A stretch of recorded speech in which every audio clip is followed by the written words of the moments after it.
Le génie de l'Occident, selon Louis Rougier, par Lucien de la Métrie. Co-organisateur du colloque Walter Lippmann de 1938 à Paris, qui visait une refondation du libéralisme après la crise de 1929, et membre de la Société du Mont Pèlerin, le philosophe Louis Rougier est un des grands représentants de la pensée libérale française d'après-guerre. Dans Le génie de l'Occident, publié en 1969, Rougier se donne pour objectif de définir le propre de la civilisation occidentale, ce qui la distingue des autres civilisations. La réponse est donnée dès les premières lignes de l'ouvrage. Les Occidentaux se distinguent par une mentalité singulière, le prométhéisme. Arnold Toynbee prétend qu'il y a toujours un mythe fondamental qui préside à la genèse d'une civilisation. Ce mythe, pour la civilisation qui nous occupe, n'est pas difficile à découvrir. C'est celui de Prométhée. Pour Rougier, les civilisations reposent d'abord et avant tout sur un état d'esprit, persistant dans le temps, qui va commander tout leur développement. En un mot, le psychologique prime sur le politique et l'économique. Et en définitive, le caractère d'une civilisation s'explique avant tout par un état d'esprit. La mentalité, ou l'état d'esprit d'une civilisation, désigne ainsi la façon dont un peuple réagit aux défis de toutes sortes qui l'assiègent au cours de son histoire. Le livre de Rougier s'attachera par conséquent à décrire la formation de la mentalité occidentale. Cette mentalité prométhéenne permit aux Occidentaux d'accéder à l'idée de progrès, comprise comme la possibilité d'améliorer sans cesse la condition humaine, grâce à la maîtrise de la nature, par la connaissance de ses lois, et grâce à une organisation de la société susceptible de sauvegarder la liberté des individus contre l'omnipotence de l'État et d'assurer à chacun des chances d'épanouissement. Pour Rougier, l'idéal d'autonomie est central dans notre civilisation. Cette autonomie ne peut être réalisée qu'à travers le développement d'une connaissance rationnelle de la nature, qui est le seul moyen de nous en rendre maîtres. Ainsi que par l'établissement de formes de gouvernement, fondées sur le consentement des gouvernés et le respect des libertés fondamentales. La mentalité occidentale repose ainsi sur la conviction que nous sommes les acteurs de notre destin et non les jouets passifs de forces supérieures qui nous dépassent. Le mythe de Prométhée synthétise cet état d'esprit. Prométhée, c'est l'esprit de révolte contre les interdits des dieux jaloux, qui symbolise les craintes de l'humanité primitive face aux forces aveugles de la nature, qui la dominent et qui l'effraient. C'est l'esprit de curiosité et d'aventure qui pousse Ulysse vers des horizons inconnus, lui fait affronter les périls de la mer, les ruses de Poséidon, et surmonter les dangers qui l'assaillent à force d'intelligence et de courage. C'est le culte du travail et de l'effort qui incite Hercule à purger la terre de ses tyrans, de ses brigands et de ses monstres, à dompter les fleuves, à assainir les vallées, à percer les montagnes, à ouvrir des isthmes, à pacifier et à civiliser la nature. C'est la soif de connaître qui précipite Pline l'Ancien sur le Vésuve en éruption, quitte à perdre la vie. C'est l'esprit critique qui s'élève contre la superstition, cet esprit que célèbre Lucrèce en faisant l'éloge d'Épicure. Alors que l'humanité traînait sur la terre d'une vie abjecte, écrasée sous le poids d'une religion dont le visage terrifiant menaçait les mortels du haut des régions célestes, un homme, un grec, le premier, osa lever ses yeux mortels et se dresser contre elle, en libérant les humains des vaines terreurs de l'Achéron et du Tartare. Comme nous le verrons, Rougier s'emploie à montrer comment cet état d'esprit prométhéen s'est formé en Occident au fil des siècles. Notre objectif dans cet article sera de présenter les grandes lignes de son argumentation. Le rationalisme grec est l'invention de la démocratie. Rougier s'emploie tout d'abord à montrer comment les Grecs inventèrent la pensée rationnelle et la science, et comment l'idée de démocratie en découla. En effet, les Hellènes inventèrent le raisonnement déductif et la pensée démonstrative. Celle-ci ne se contente plus de l'évidence sensible, qui constate le comment des choses. Elle cherche l'évidence intelligible qui en explique le pourquoi. Les phénomènes naturels s'expliqueront désormais par des causes naturelles, et non plus par des mythes. Dans cet esprit, les Hellènes créèrent également l'astronomie mathématique. Ainsi, les pythagoriciens ont pressenti, eux et leurs successeurs, la physique mathématique, en découvrant que l'univers a une structure dont les mathématiques peuvent rendre compte, que les éléments qui le composent reproduisent certaines figures géométriques définies, que les phénomènes qui s'y succèdent obéissent à des lois quantitatives immuables, et que le monde mérite vraiment le nom de cosmos, parce qu'en lui, tout est ordre, nombre, poids et mesure. Pour Rougier, nous devons aussi aux Grecs l'idée d'appliquer le raisonnement mathématique, la géométrie, à la physique. En effet, pour lui, toute la physique expérimentale était en germe chez les astronomes grecs formés à la géométrie euclidienne, pour qui la trajectoire des astres peut être décrite par des mouvements circulaires et uniformes. La redécouverte de leurs œuvres au XVe siècle rendra possible la Renaissance et la Révolution scientifique.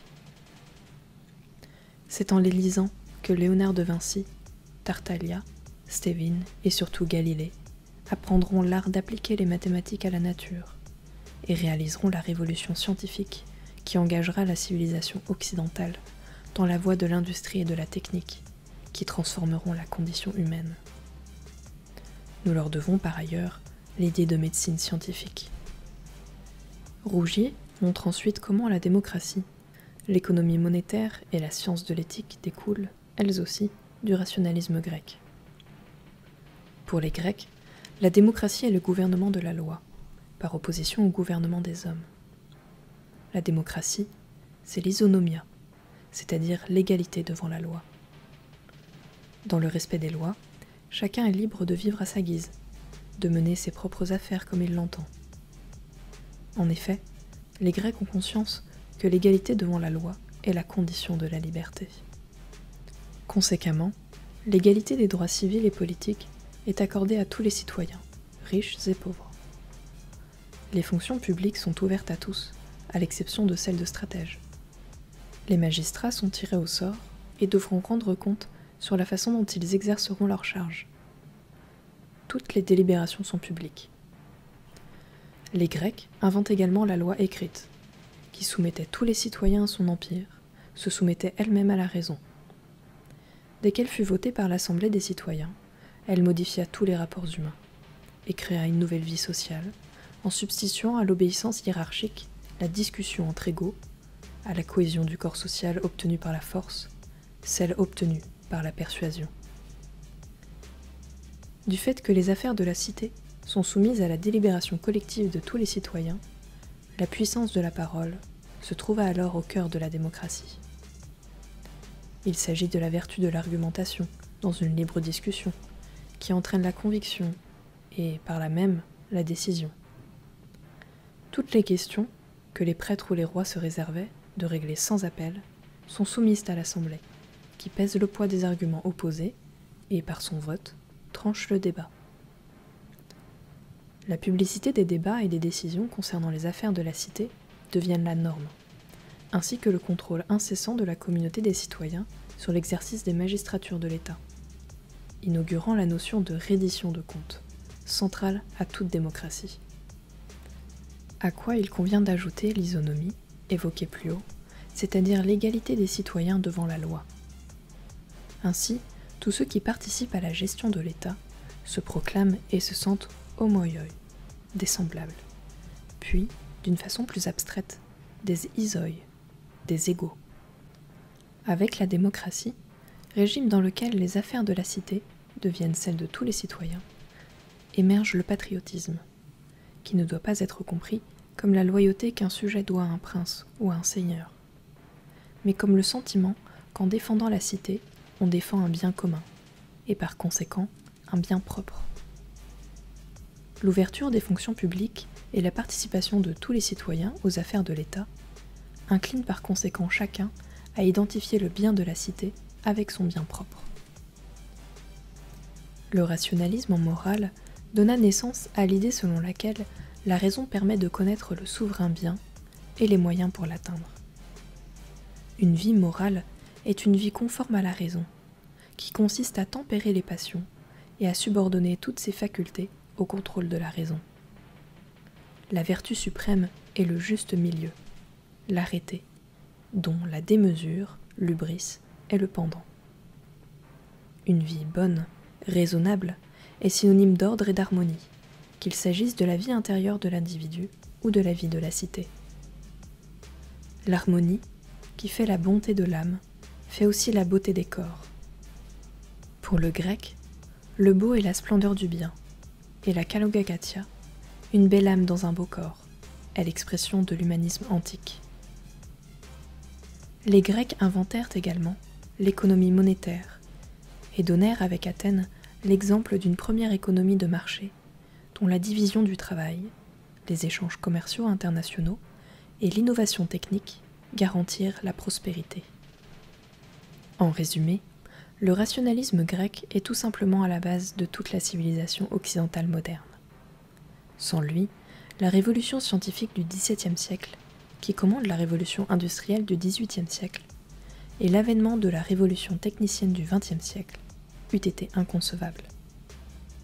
Sans lui, l'idée de gouvernement par la loi, dont on a préalablement délibéré, en pesant les conséquences, et qu'on a librement accepté suivant une procédure consentie, n'aurait pas été le levain qui présida, au XIVe siècle, à la naissance des parlements, et qui conduira, à la fin du XVIIIe siècle, et dans le cours du XIXe, à l'avènement des grands États démocratiques.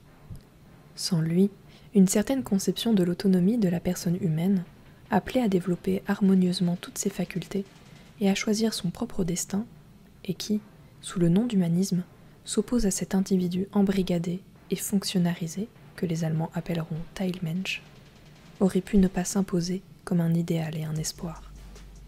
Sans lui, nous en serions peut-être encore à un âge mythique et magique, avec toutes ses superstitions, ses tabous et ses contraintes.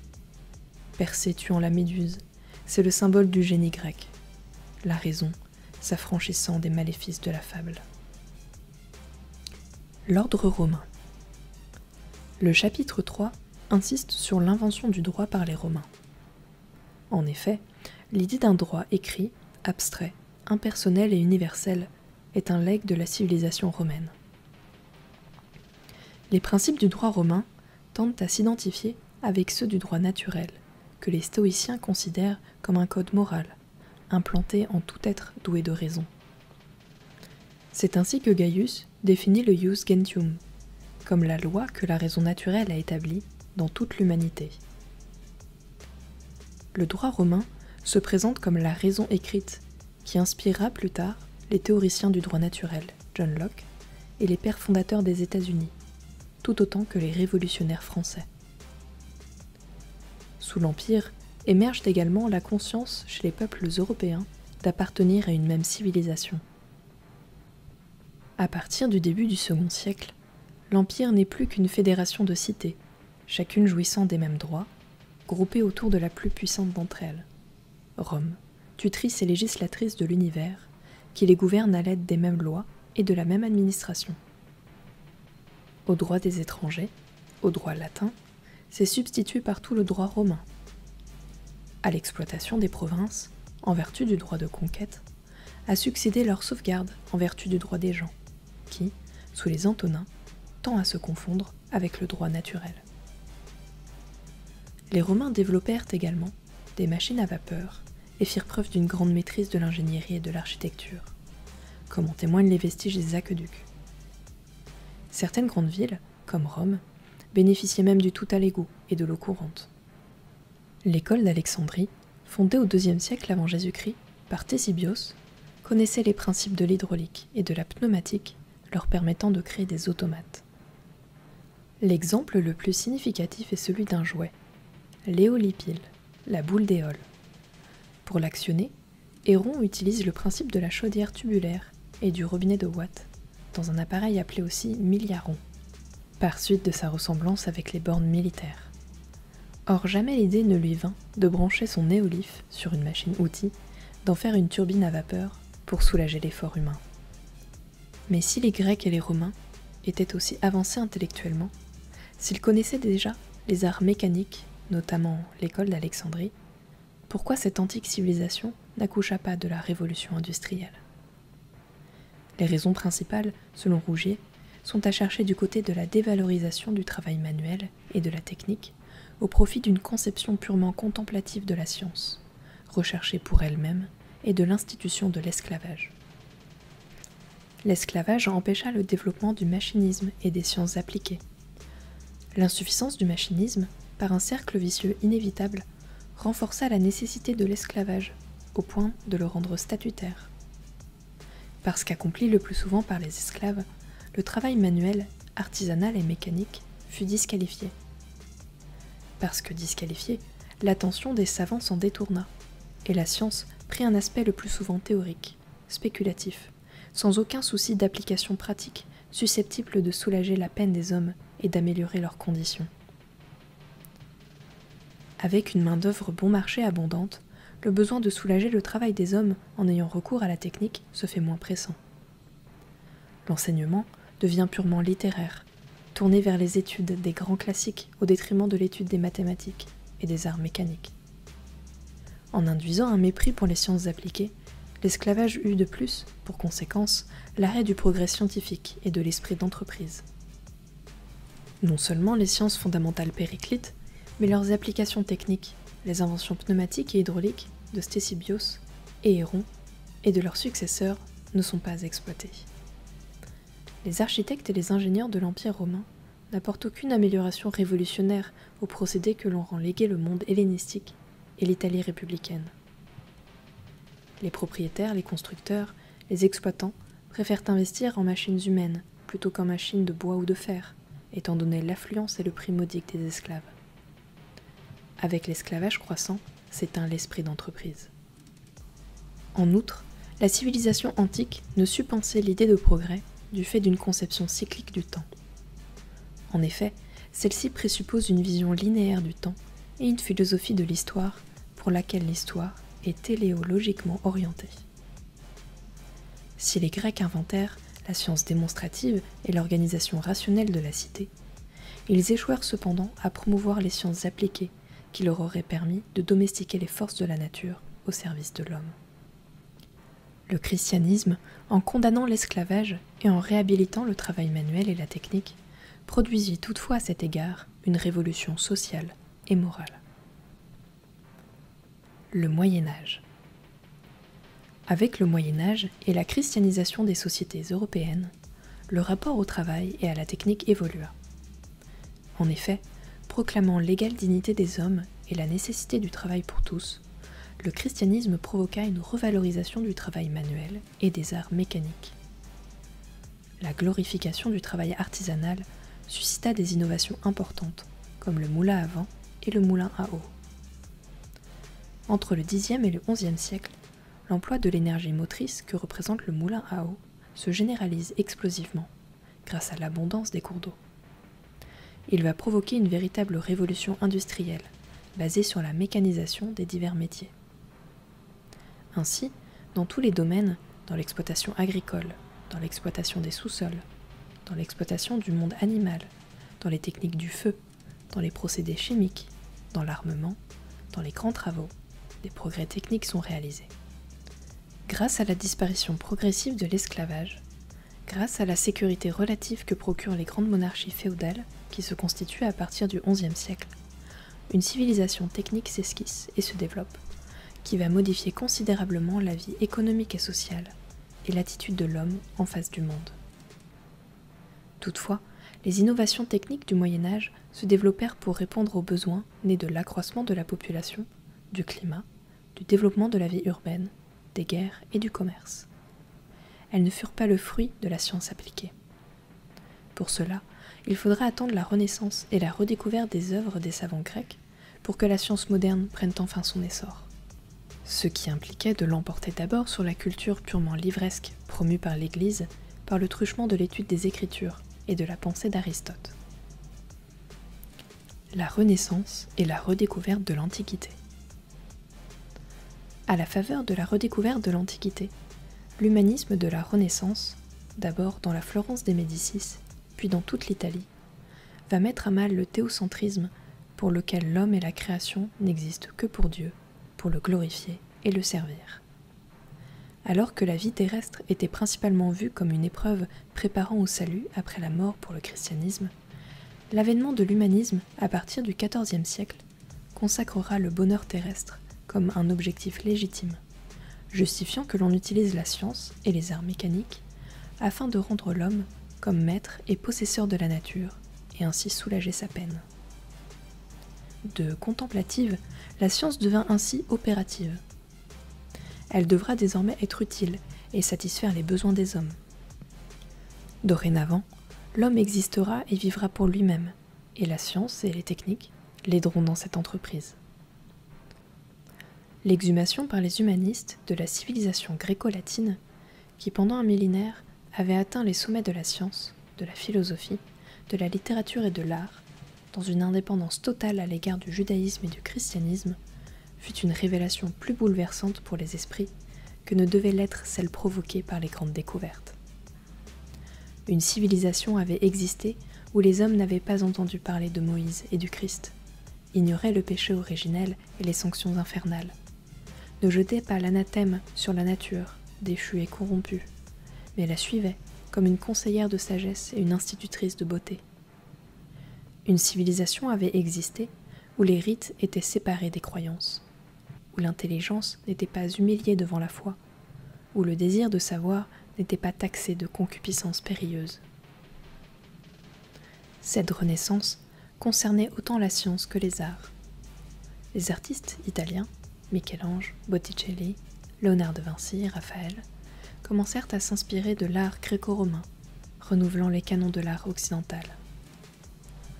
La Renaissance est également l'époque de la découverte du Nouveau Monde par Christophe Colomb en 1492, ouvrant l'ère des grands explorateurs, avec Amerigo Vespucci, Vasco da Gama, qui repousseront les limites du monde connu. La révolution scientifique. Le XVIe siècle verra la révolution scientifique initiée par Nicolas Copernic, Léonard de Vinci, Francis Bacon et Galileo Galilei. La science, visant dorénavant l'utilité, cesse d'être purement spéculative pour devenir opérative. Les arts mécaniques de l'Antiquité sont réhabilités. Les grands savants de la Renaissance, comme Léonard de Vinci ou Galilée, sont autant ingénieurs que purs savants. C'est aussi à cette époque que l'on invente la méthode expérimentale moderne. La méthode scientifique repose sur une analyse de l'expérience qui ne se borne pas à enregistrer passivement le témoignage des sens, mais qui décompose les éléments de la perception en les isolant un à un de leur contexte, souvent à l'aide d'expériences purement mentales, qui réalisent de véritables passages à la limite, et à l'aide d'instruments d'observation et de mesure tels que ceux que Galilée invente ou améliore. La lunette, le microscope, le thermomètre, l'horloge à balancier que met au point Huygens. Les lois que cette méthode permet de découvrir s'expriment sous forme de fonctions mathématiques, car le livre de la nature est écrit dans le langage géométrique. L'induction baconienne, qui permet de formuler des hypothèses suggérées par l'expérience, doit être complétée par la méthode hypothético-déductive, qui permet de déduire mathématiquement, à partir des hypothèses retenues, des conséquences susceptibles d'être soumises au verdict de l'expérimentation. La méthode scientifique se caractérisera par l'observation rigoureuse, l'expérimentation contrôlée et l'utilisation de la logique mathématique pour formuler des lois universelles. Le scientifique jouera désormais un rôle actif en concevant des expériences pour isoler certains aspects de la réalité et faire varier différentes grandeurs physiques, ceci dans le but de tester ses hypothèses, en cherchant à expliquer les phénomènes par des lois générales, exprimées sous forme de fonctions mathématiques. Une nouvelle cosmologie. Avec la Renaissance et l'essor de la science moderne, les Occidentaux passent d'une conception du cosmos, comme d'un monde clos, à celle d'un univers infini. La vision aristotélicienne du monde, qui divisait la réalité en un monde sublunaire, domaine de la contingence, du changement et de la corruption, et un monde céleste, domaine des sphères célestes incorruptibles, est abandonnée. En effet, avec Copernic et Galilée, l'héliocentrisme supplante le géocentrisme. La Terre perd son privilège de centre de l'univers. Le Soleil, centre de notre système planétaire, n'étant lui-même qu'un astre parmi des millions d'autres, au sein d'une vaste galaxie, abritant potentiellement des millions de mondes. À la place du monde clos et hiérarchisé des anciens, l'homme moderne se retrouve confronté à un univers infini, dont le centre est partout et la circonférence nulle part. Alors que Copernic, Le premier, mis à mal le modèle géocentrique, Kepler et Galilée consolidèrent l'idée d'un univers régi par des lois mathématiques précises, accessibles par l'observation et l'expérimentation, tandis que Newton, en établissant la synthèse des lois du mouvement et de la gravitation universelle, fondera, à la fin du XVIIe siècle, un cadre cohérent pour la physique classique. L'invention du progrès. L'idée de progrès commence également à s'imposer en Occident. Celle-ci distinguera radicalement l'Occident des civilisations qui ont une vision cyclique du temps. En effet, à partir du XVIIe siècle, les Occidentaux commencent à regarder l'avenir avec confiance. La flèche du temps pointe vers un futur gros de promesses radieuses. Chaque génération apporte son lot de connaissances supplémentaires à celles léguées par les générations passées, de sorte que toute la suite des hommes, pendant le cours de tant de siècles, doit être considérée comme un même homme, qui subsiste toujours et qui apprend continuellement, comme le souligne Blaise Pascal.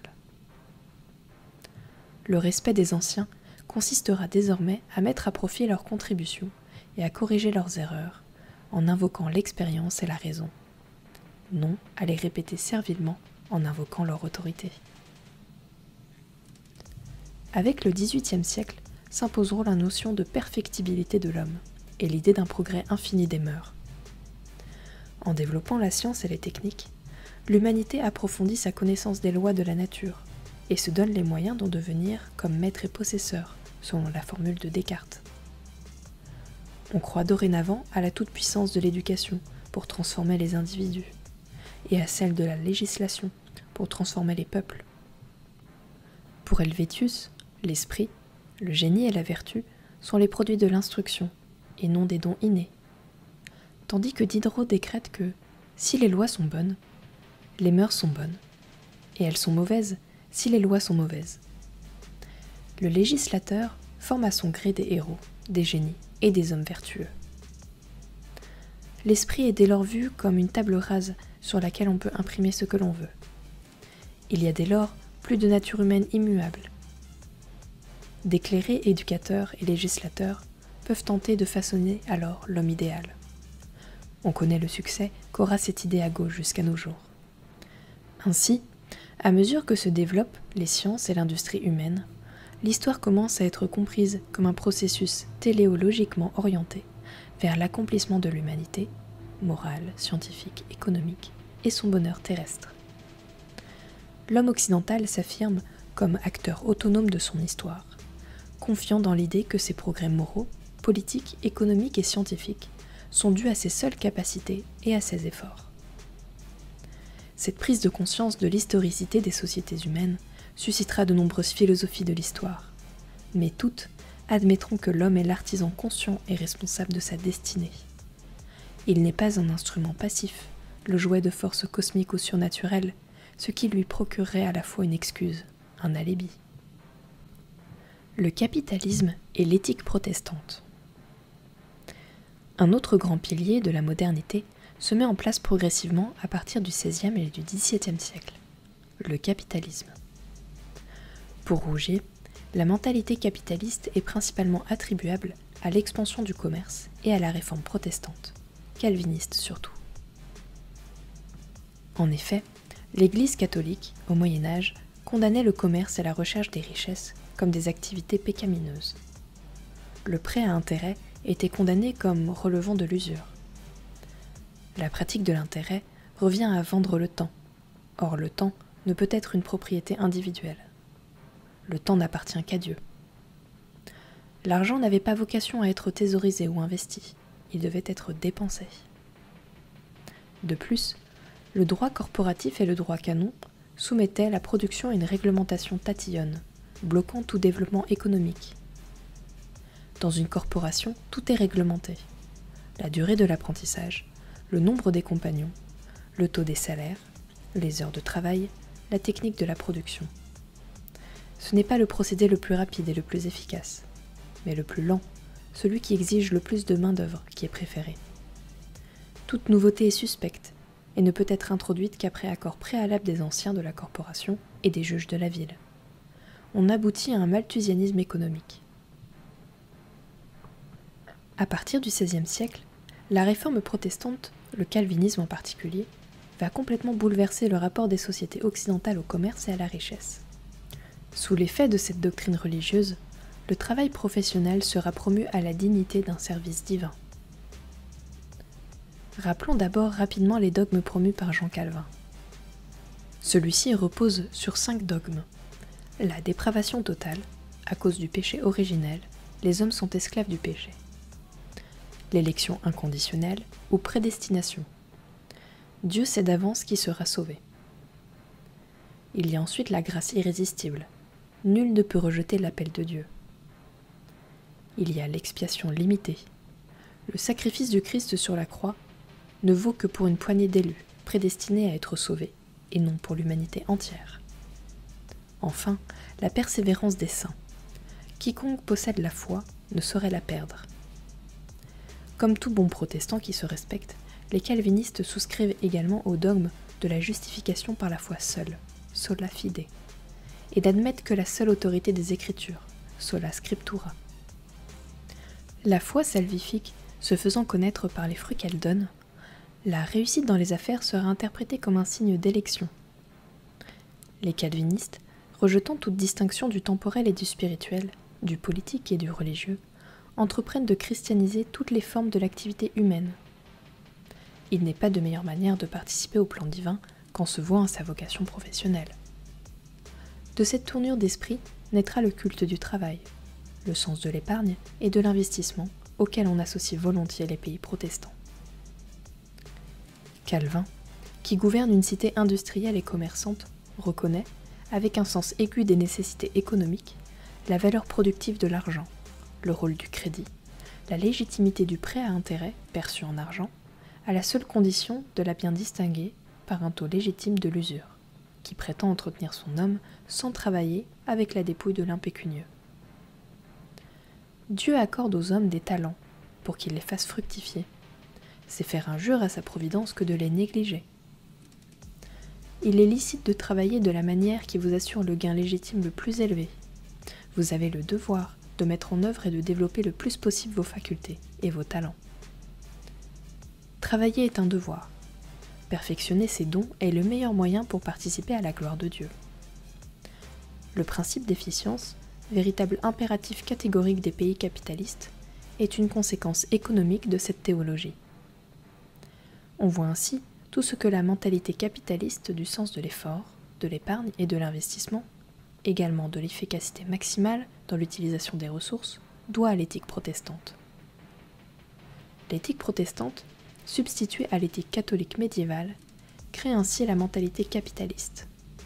En faisant accepter aux masses la discipline du travail, aux consommateurs l'uniformisation des produits et des services, aux chefs d'entreprise l'art de s'enrichir en économisant, ce qui leur permet d'investir.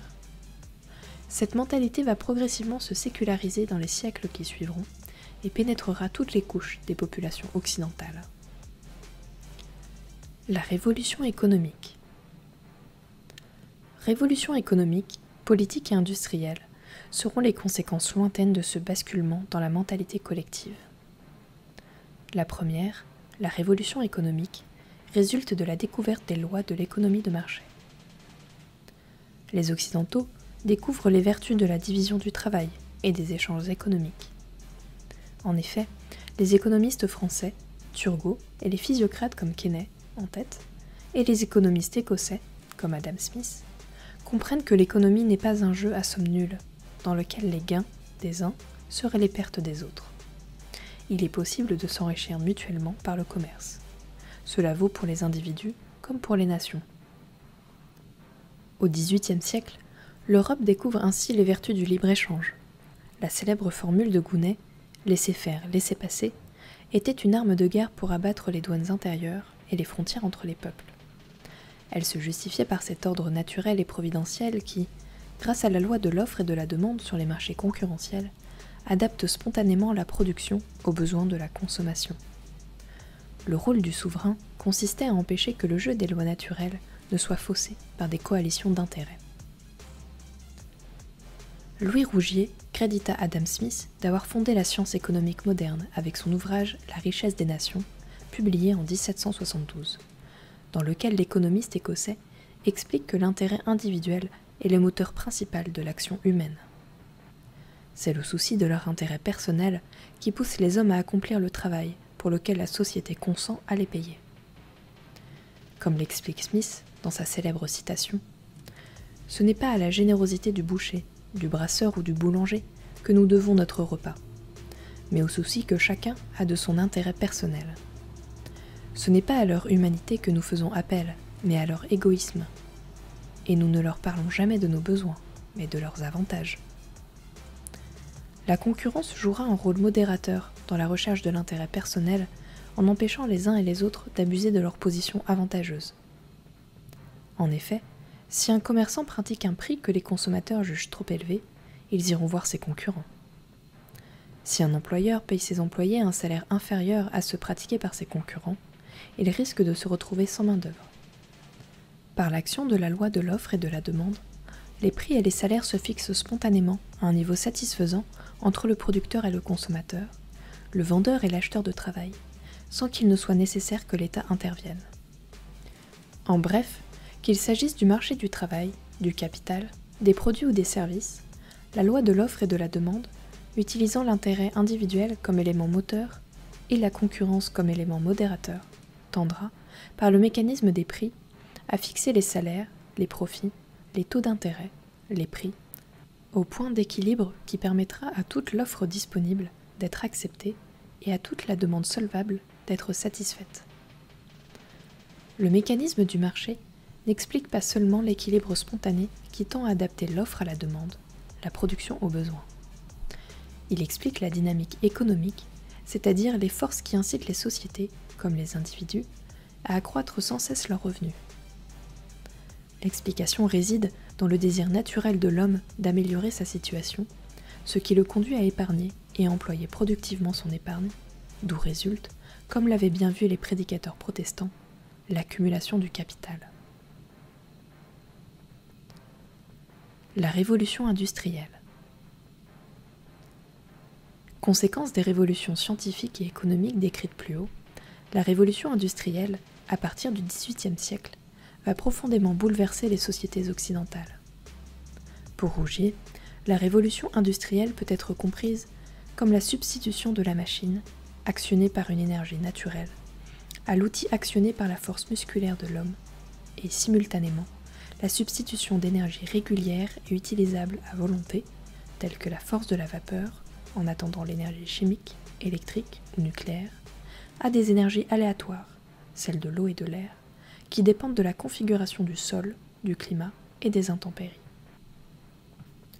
Le développement de la machine à vapeur fut l'agent principal de ces transformations. Celle-ci suscita une profonde transformation des mentalités et des structures sociales. Les chemins de fer accélèrent grandement les échanges et contribuèrent fortement à unifier les pays d'Europe, contribuant à l'émergence du sentiment national. Le développement du moteur à essence, via l'exploitation du pétrole, bouleverse les transports. L'exploitation de l'électricité et la possibilité de transformer le courant alternatif, continu et triphasé, permettant de transporter cette énergie à distance, révolutionne les télécommunications en rendant possible le télégraphe, puis le téléphone inventé par Graham Bell en 1875. La révolution industrielle s'accompagne d'une révolution de l'agriculture qui mettra fin aux disettes et aux famines. En effet, les engrais chimiques décupleront le rendement des terres en fournissant au sol, dans les proportions désirées, les 3 éléments nourriciers que sont le phosphore, l'azote et le potassium.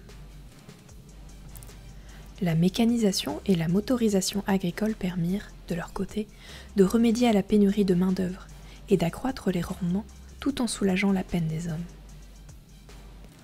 Les conditions de vie furent bouleversées. L'espérance de vie augmenta considérablement. La première révolution industrielle a bouleversé complètement la structure des sociétés dans les pays où elle s'est développée. Elle a fait disparaître l'esclave et le serf, remplacés par l'ouvrier d'usine. Elle a substitué aux corporations artisanales les syndicats ouvriers et les comités d'entreprise. À côté du monde du travail, elle a développé les différentes formes de capitalisme, financier, commercial, industriel, privé, collectif étatiques, aux civilisations aristocratiques, artisanales et qualitatives d'autrefois, elle a substitué les sociétés démocratiques, industrielles et quantitatives d'aujourd'hui. Un nouveau monde naît de la révolution industrielle, de nouveaux modes de vie, de nouvelles classes sociales, de nouveaux modes d'organisation. Pour Rougier, la révolution de la cybernétique au XXe siècle doit être comprise comme une nouvelle révolution industrielle, prolongeant les bouleversements du siècle précédent. La révolution politique. Une révolution politique résulta de ces révolutions économiques et industrielles. La révolution démocratique et libérale, dont les révolutions anglaises, américaines et françaises, au XVIIe et XVIIIe siècle, sont des exemples paradigmatiques. Les gouvernements reposent désormais sur le consentement des gouvernés et ne sont institués qu'afin de garantir leurs droits et leurs libertés.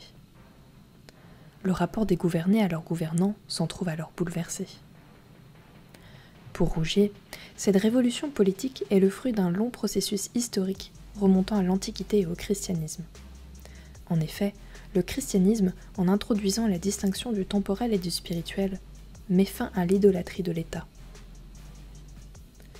Au-dessus de la cité terrestre, il y a la cité céleste. Au-dessus de la loi juridique, il y a la loi morale. L'homme n'est plus l'esclave du maître du jour, il est le serviteur de Dieu. Il a un fort intérieur, une conscience inviolable, un jardin secret que nul ne peut enfreindre, et la mystique chrétienne a entouré d'une sextuple enceinte le château de l'âme. Il a un idéal de perfection qui doit servir, même contre la raison d'État. Le martyr chrétien demeurera, jusqu'à la fin des temps, le prototype du défenseur des droits imprescriptibles de la conscience humaine. La loi divine impose une limite morale à l'exercice du pouvoir temporel des États qui devront se conformer à un principe de légitimité supérieure. L'Église se posera ainsi comme la gardienne de l'ordre spirituel auquel l'ordre temporel doit se soumettre. Le christianisme diffusera dans tout l'Occident les idées d'unité du genre humain et de l'égalité de tous les hommes au regard de Dieu. Ces idées saperont les justifications traditionnelles de l'aristocratisme.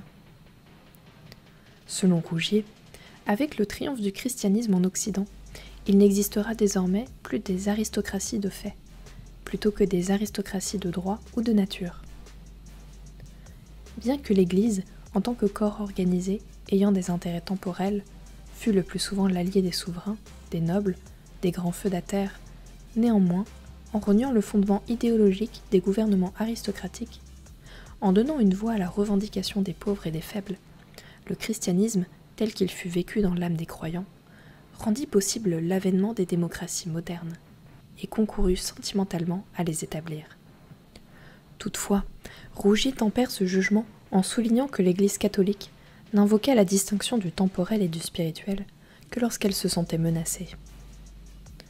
En position de force, elle aspira à les confondre, car elle incline naturellement à la théocratie, c'est-à-dire à une société dans laquelle Dieu est roi, comme en témoigne la doctrine du césaropapisme. Cette tendance n'est pas cependant propre à l'Église catholique et se retrouve aussi dans diverses églises protestantes. Le principe de division des pouvoirs, législatif, exécutif et judiciaire, est repris des pensées d'Aristote, de Polybe et de Cicéron, et deviendra un pilier des démocraties libérales sous les plumes de John Locke et de Montesquieu au XVIIe et XVIIIe siècle. Comment faire en sorte que le pouvoir confié au gouvernement par les gouvernés ne devienne pas tyrannique? Comment limiter constitutionnellement le pouvoir? Ou, pour le dire dans les termes de Montesquieu, comment faire en sorte que le pouvoir arrête le pouvoir?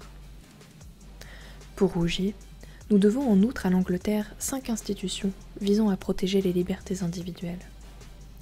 Le régime représentatif, le bicamérisme, l'habeas corpus, le gouvernement constitutionnel, c'est-à-dire un régime politique obéissant à des règles supérieures au gouvernement, et le parlementarisme.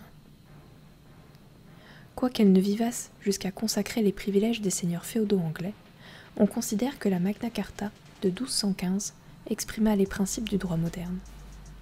Ces principes sont premièrement le roi doit respecter les droits du peuple anglais. S'il les bafoue, le peuple a le droit de se révolter. Deuxièmement, aucun homme ne peut être emprisonné ou exilé sans avoir eu le droit à un procès équitable. Principes qu'expliciteront et consacreront l'habeas corpus de 1679 et le Bill of Rights de 1689. Troisièmement, pas de taxation sans représentation. Le roi ne peut lever un nouvel impôt sans le consentement express de ses sujets. La glorieuse révolution anglaise de 1688 établira le triomphe du Parlement, qui assumera seul le pouvoir législatif, tandis que les juges assureront le pouvoir judiciaire. Le juge et le Parlement deviennent les garants des lois et des libertés britanniques. La Révolution américaine de 1676 consacrera les principes de souveraineté populaire et les droits de l'individu. S'inspirant fortement du second traité du gouvernement civil de John Locke, la Constitution fédérale des États-Unis de 1787 s'appuiera sur l'idée selon laquelle la société politique résulte d'un contrat original par lequel un certain nombre d'hommes indépendants ont consenti à aliéner une part de leur liberté primitive, celle dont ils disposaient à l'état de nature, pour défendre de toute la force du corps social ainsi constitué les libertés fondamentales, notamment la liberté individuelle et la propriété privée. Le consentement populaire est la seule légitimité d'un gouvernement. Il suit de là qu'il ne peut y avoir de gouvernement absolu. En France, au moment de la Révolution, la Déclaration des droits de l'homme et du citoyen du 26 août 1789 consacrera également les droits naturels, inaliénables et sacrés de l'homme, dont la sauvegarde est le but unique du gouvernement. Ces droits sont la liberté, la propriété, la sûreté et la résistance à l'oppression. La souveraineté réside dans la nation. La loi est l'expression de la volonté générale et doit être identique pour tous, égalité devant la loi. Cette déclaration des droits de l'homme décrète pareillement l'ouverture des carrières aux talents, sans distinction d'ordre et de classe sociale, autrement dit la méritocratie. Elle consacre aussi la liberté d'expression. Nul ne peut être inquiété pour ses opinions, même religieuses. Tout citoyen peut ainsi parler, écrire et publier librement, sauf à répondre de l'abus de cette liberté dans les cas déterminés par la loi. Autrement dit, la liberté d'expression est garantie par la déclaration, mais elle n'est pas absolue. La conception libérale de l'État repose sur la reconnaissance des droits naturels de la personne humaine. Les individus ne doivent aliéner à la puissance publique que ce qui est strictement nécessaire à la protection des libertés fondamentales. Une société se révèle d'autant plus prospère, heureuse et apte à résoudre pacifiquement ses propres conflits intérieurs qu'elle laisse plus de liberté aux individus pour entreprendre, discuter, décider du meilleur emploi de leurs facultés et de leurs biens, qu'elle est plus ouverte et permet une rapide circulation des élites, qu'elle permet à l'État de réaliser d'autant mieux ses fonctions propres, qu'il n'entreprend pas de réaliser celles dont s'acquittent pour le mieux les individus, les familles, les collectivités locales, les associations particulières. En un mot, qu'elle laisse les individus plus libres d'administrer leurs propres affaires dans le respect des lois garantissant le bien commun. L'essor de l'Occident. L'essor de la civilisation occidentale est ainsi le fruit des effets cumulés de la révolution scientifique, de la révolution économique, de la révolution industrielle et de la révolution politique. La libéralisation des sociétés occidentales et l'ouverture des carrières aux talents libérèrent des énergies qui ne demandaient qu'à être employées. L'extension graduelle à toutes les couches de la population de la scolarisation, couplée à la méritocratie, rendit possible une circulation continuelle des élites, conduisant, au sommet de l'échelle sociale, une bourgeoisie d'hommes entreprenants, de producteurs, de techniciens, à la place d'un clergé et d'une noblesse à laquelle, dans certains pays, toute activité lucrative était interdite. Conclusion. En résumé, Louis Rougier nous offre, dans cet ouvrage, le récit d'une humanité occidentale qui, à l'image de Prométhée, dérobe le feu des dieux pour en faire don au reste de l'humanité. En réalisant l'idéal prométhéen, qui était en gestation depuis l'époque de la Grèce et de la Rome antique, l'Occident arrive à sa pleine maturité avec la modernité. En maîtrisant les lois de la nature, grâce à la méthode scientifique, l'homme occidental l'assujettit à ses fins. Il n'est désormais plus le jouet passif d'une nature opaque qui l'écrase. Il en devient comme maître et possesseur et prétend lui commander. Dans la mesure où les démocraties libérales prétendent exprimer l'autonomie de l'individu, les démocraties libérales peuvent également être vues comme l'expression de cet idéal prométhéen en politique. En effet, les États ont perdu leur fondement mythique et religieux pour ne plus être que des organisations établies par les hommes pour garantir leur sûreté et leur liberté fondamentale. Dès lors, l'homme devient un acteur politique, un citoyen, et non plus seulement un sujet d'un roi gouvernant au nom d'une loi divine. Le souverain n'est plus un monarque, mais le peuple. L'obéissance au gouvernement sera dorénavant conditionnée au respect des droits naturels de l'individu et devra reposer sur le consentement des gouvernés. Le propos de Louis Rougier date un peu et peut être enrichi avec la lecture de l'ouvrage de Joseph Heinrich, The Weirdest People in the World, pour réévaluer l'apport du Moyen-Âge et du christianisme dans l'émergence de la modernité.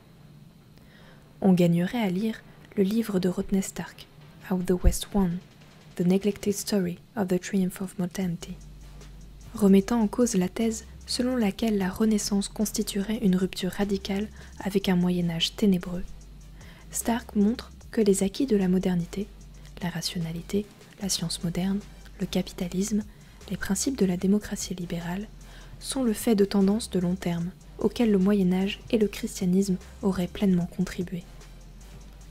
On pourrait aussi objecter que Rougier propose une vision bien idéalisée de la démocratie libérale, dissimulant ses dysfonctionnements.